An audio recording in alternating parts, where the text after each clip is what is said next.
بسم اللہ الرحمن الرحیم۔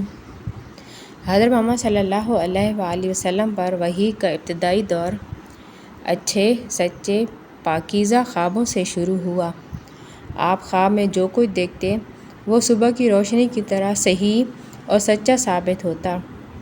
پھر من جانب قدرت آپ تنہائی پسند ہو گئے اور آپ صلی اللہ علیہ وآلہ وسلم نے غار حرا میں خلوت نشینی اختیار فرمائی اور کئی دن اور رات وہاں مسلسل عبادت اور یاد الہی و ذکر و فکر میں مشغول رہتے، جب تک گھر آنے کو دل نہ چاہتا۔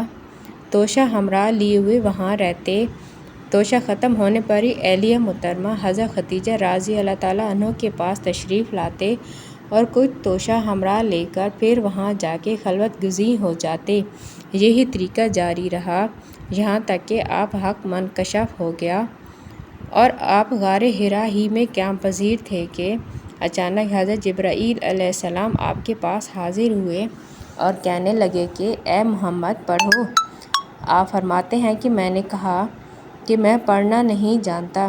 آپ صلی اللہ علیہ وآلہ وسلم فرماتے ہیں کہ فرشتے نے مجھ کو پکڑ کر اتنی زور سے بھینچا کہ میری طاقت جواب دے گئی، پھر مجھے چھوڑ کر کہا کہ پڑھو۔ میں نے پھر وہی جواب دیا کہ میں پڑھا ہوا نہیں ہوں۔